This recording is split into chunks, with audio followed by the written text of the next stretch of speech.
Gente, aqui no Espírito Santo, só para a gente ter uma noção, a Secretaria de Saúde informou para a gente que foram 99 internações por conta da eclâmpsia nos hospitais que atendem pelo SUS aqui no estado no ano passado.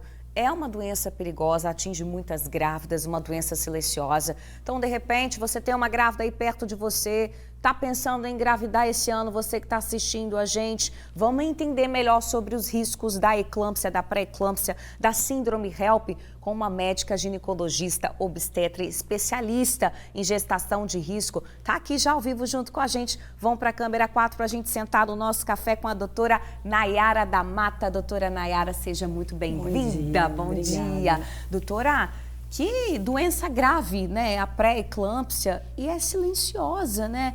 Por que essa doença é tão grave assim? É uma doença que, graças a Deus, não é tão comum, né? 1,5% das gestações podem evoluir com pré-eclâmpsia.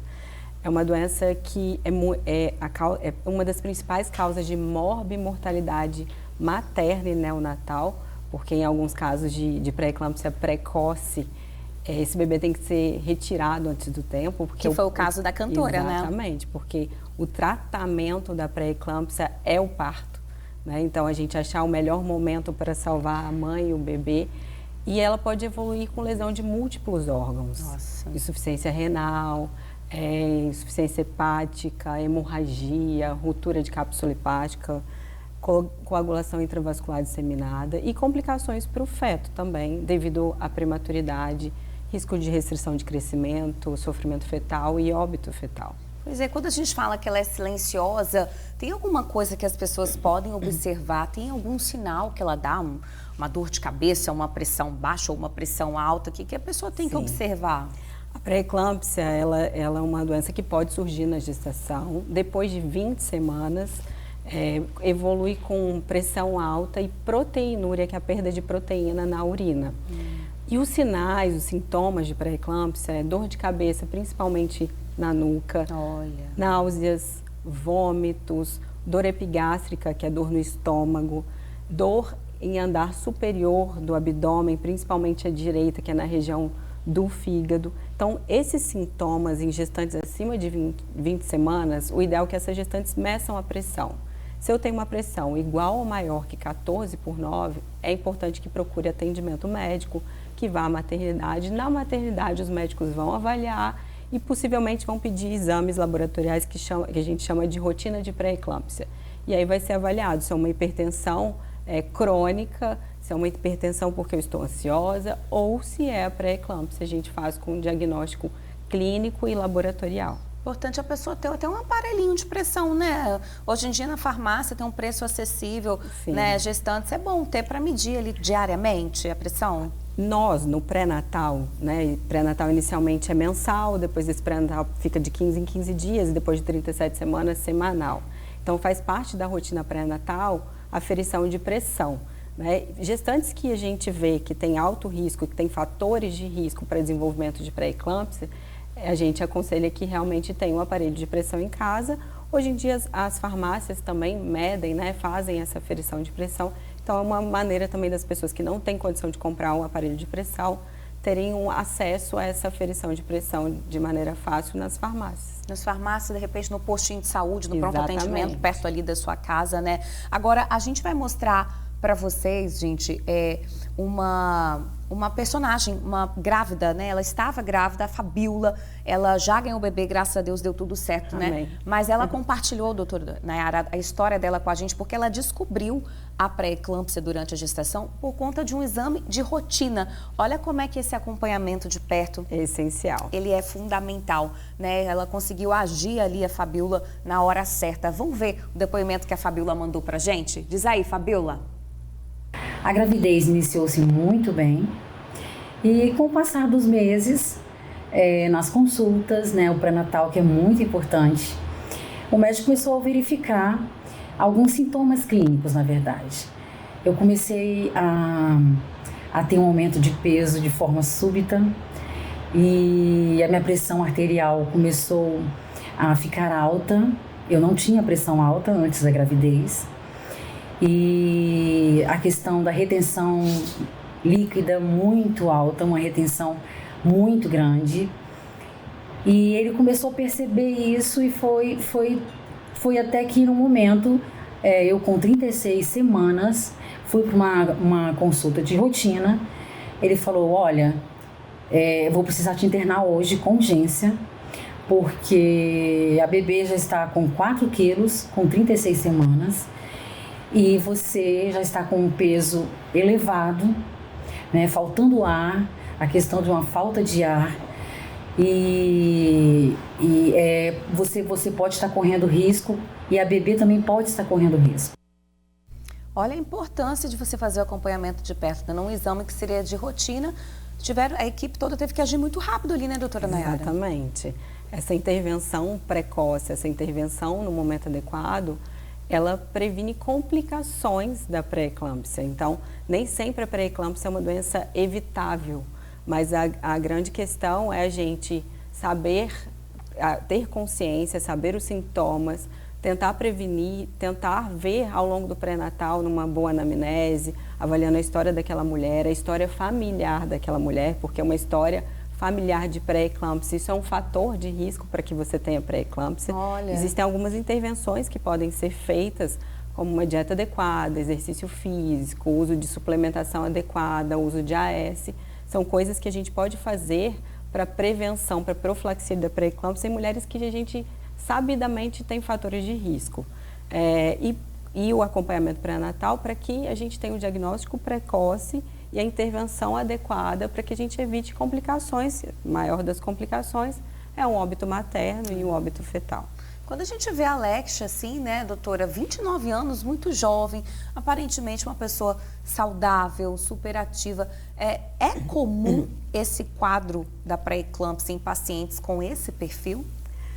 Um dos fatores de risco para a pré-eclâmpsia é a nuliparidade, a primeira gestação com uma troca de parceiro, o fator de antígeno do parceiro. Olha. Mas o relato da literatura é de uma gravidade em mulheres muito jovens ou acima de 35 anos. História familiar de pré-eclâmpsia, ser hipertensa crônica anteriormente, doenças autoimunes, então uma tiroidite de Hashimoto, uma diabetes, são fatores de risco. Gemelaridade e fertilização in vitro são alguns fatores de risco para a pré-eclâmpsia.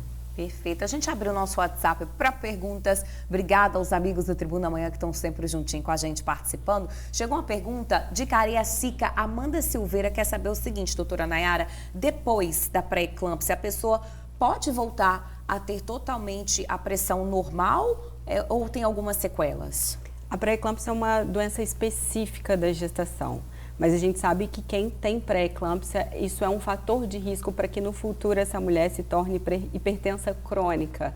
Em alguns casos, essa hipertensão, ela permanece além de 60 dias pós-parto.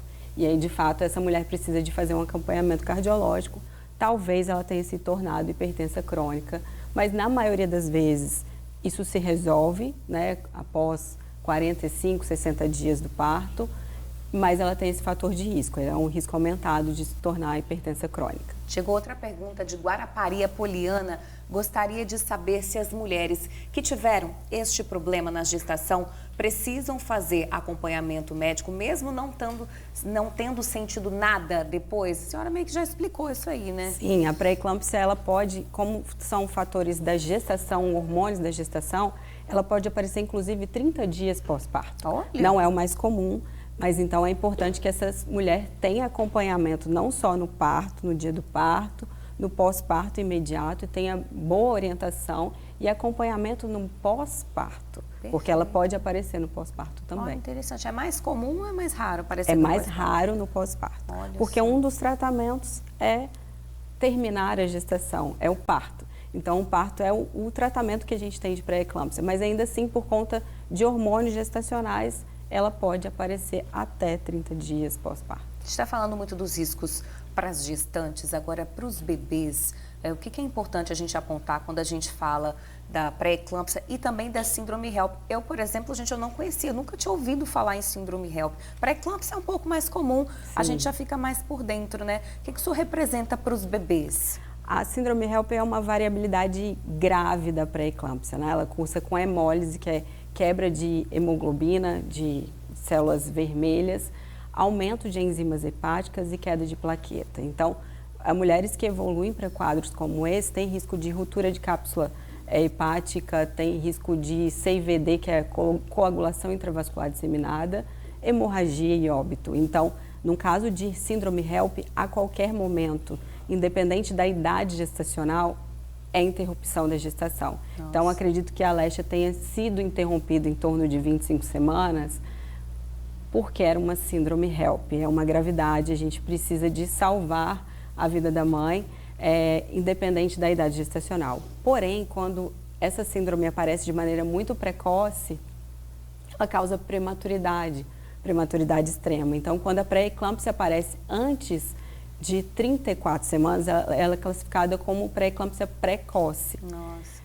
Isso traz a prematuridade. A prematuridade extrema, especialmente abaixo de 28 semanas, aumenta muito a morbimortalidade.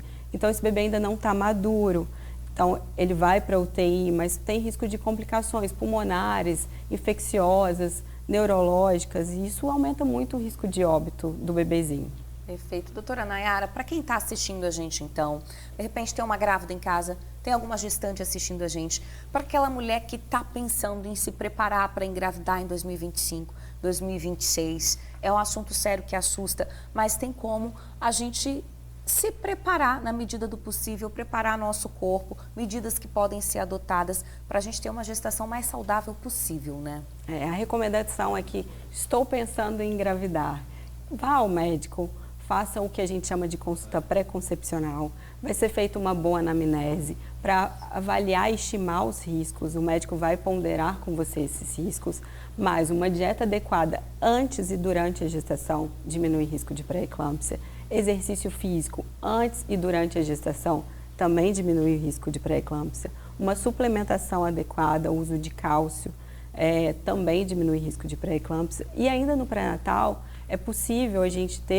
avaliar alguns fatores de risco. Um ultrassom de primeiro trimestre é um ultrassom que pode avaliar e estimar risco de pré-eclâmpsia.